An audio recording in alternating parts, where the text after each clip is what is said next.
पिछले लेक्चर में हम लोग राजनीतिक भूगोल के विषय क्षेत्र के बारे में बातचीत कर रहे थे और हमको ध्यान में आया कि विषय क्षेत्र की दृष्टि से राजनीतिक भूगोल में क्या क्या विषय समाहित किए जाने चाहिए।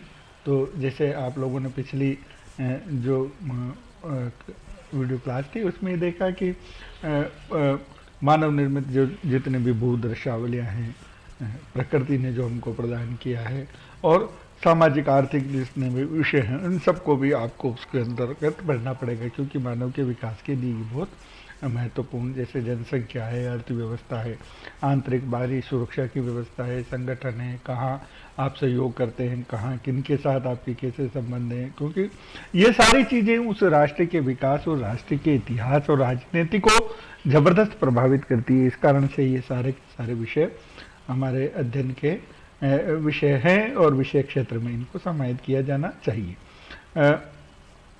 उसके बाद में जैसे इन सारे सामाजिक आर्थिक विषयों के साथ साथ क्योंकि आज सभी राष्ट्र इस उपनिवेशिक आंदोलन की समाप्ति के बाद सभी राष्ट्र पुनः जैसे प्रभुसत्ता संपन्न संगठन हैं, उनका अपना अस्तित्व है और एक निश्चित उद्देश्यों की पूर्ति के लिए सारे राष्ट्र लगे हुए अपने राष्ट्र की विकास की बात करते हैं, अपने राष्ट्र की सुरक्षा की बात करते हैं। हमने देखा है कि सब एक निश्चित सीमा में बद्ध हो गए हैं और सीमा कहीं पर नैसर्गिक है तो कहीं पर मानव ने स्वयं ने बनाई है और कि वो उस सीमा के माध्यम से अपने राष्ट्र के लोगों को एकत्रित करते हैं, अपने राष्ट्र के लिए समर्पण के भाव से काम कर देश समाज के विकास की बात करते हैं। और भारत जैसा राष्ट्र जो कुछ ऐसे राष्ट्र जो मानवता के विकास की भी बात करते हैं, खाली स्वयं के हित की बात नहीं, मानवता के हित की बात को भी कैसे रखा जाना चाहिए। और हम लोगों को जानकर ताज्जुब होगा कि जैसे कैसे किसी चीज़ की कोई किसी देश की थाती बन जाती है, संपत्ति बन जाती है। जैसे हमने देखा है कि दुनिया में कई सारे ऐसे राष्ट्र हैं जो किसी न किसी कारण से जाने जाते हैं। जैसे जर्मनी अपने जिस कुरूप स्वरूप के कारण से जाना जाता है, इंग्लैंड किसी कारण से जाना जाएगा, दुनिया का कोई और देश जैसे अरब तेल के कारण से जाते जापान आर्थिक। लेकिन दुनिया में एकमात्र राष्ट्र ऐसा है जिसकी जो ताकत है वो बड़ी जो अलौकिक ताकत है, जिसको हम कह सकते हैं भारत की ताकत है, वो उसका ज्ञान, वो सनातन परंपरा, हजारों करोड़ों सालों से जो ज्ञान भारत ने एकत्र किया है, भारत की संस्कृति में है, भारत के लोगों के खून में है।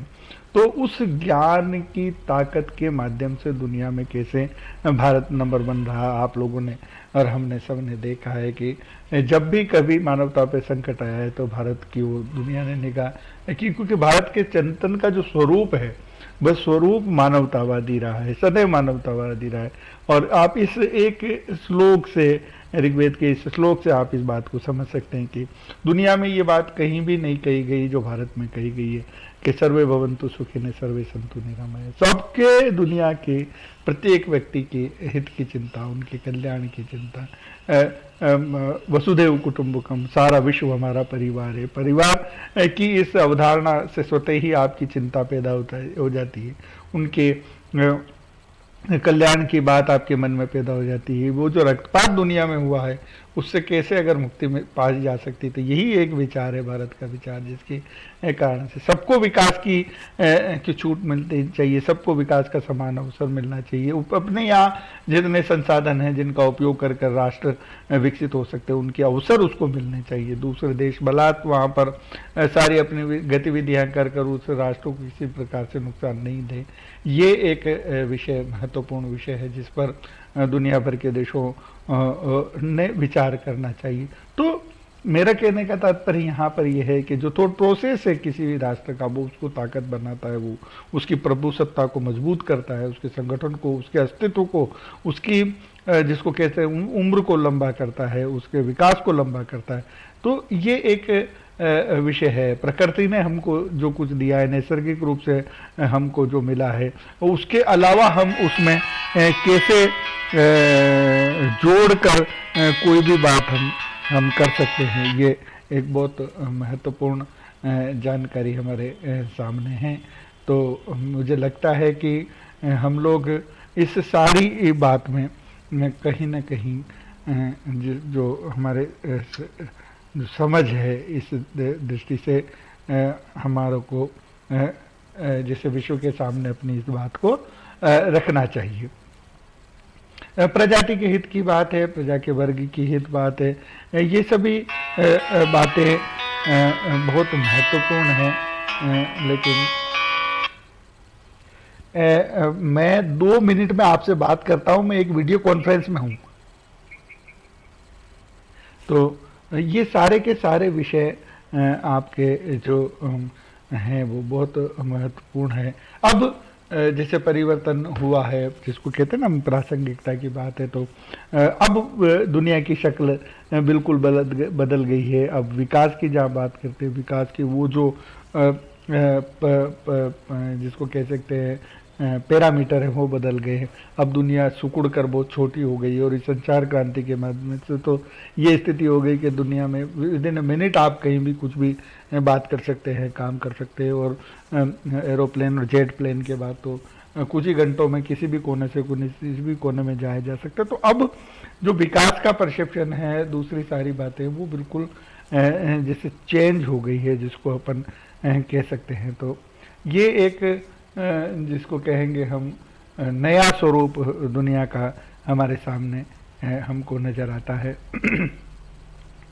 अब अपन जैसे देखते हैं कि प्रजा का जो सोचने का तरीका है, वहाँ के लोगों की ये सारी चीज़ें, ये उस राष्ट्र की विकास और उस राष्ट्र की विचार पर निर्भर करता है। अभी अगले जो चैप्टर है उनमें हम ये पढ़ेंगे कि कैसे किसी भी राष्ट्र या किसी भी देश के विकास में कौन से विचार की प्रगाढ़ता या मजबूती के कारण से उस देश का जो विचार है वो ही एक अलग धारा में चला जाता है।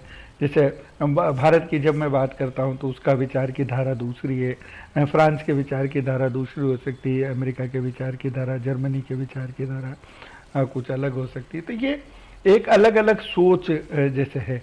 और अब जब विषय जैसे आगे बढ़ा है तो विषय क्षेत्र में ऐसी बहुत सारी चीज़ें हमको ध्यान में आती है। जैसे अब जितने दुनिया के जो संगठन हैं, दुनिया की जो सारे चीज़ें जो मानवता के हित में या राष्ट्रों के हित में बनेगी, उनको भी आपको पढ़ना पड़ेगा। जैसे नाटो है, अरब लीग है, कोलंबो है, यूएनओ है, यूएनओ की विभिन्न बातें हैं। ये आखिर ये सब क्या है, ये किन के लिए है, कौन किन के कल्याण के लिए है, किन के हित के लिए है, वो सारे संगठन और वो सारी चीज़ें कभी कभी को दुनिया भर में जो संघर्ष चल रहे हैं, जातिगत संघर्ष है, रेस के संघर्ष है, जैसे गोले काले का है, मुस्लिम राष्ट्रों के बीच में अपना एक चलता है सारा विषय।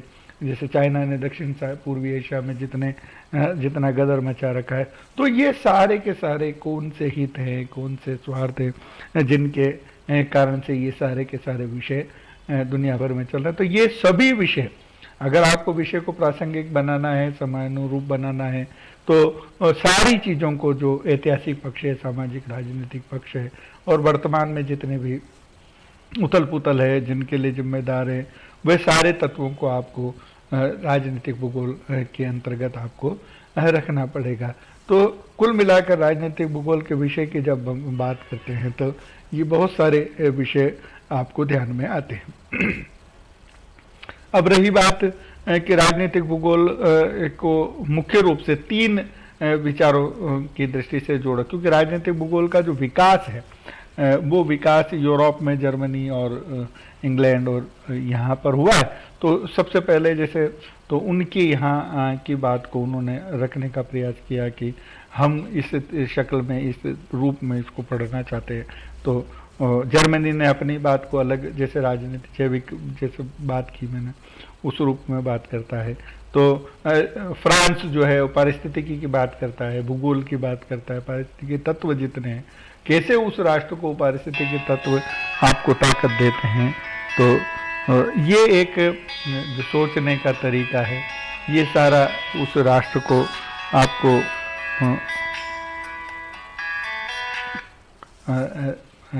ताकत देते हैं।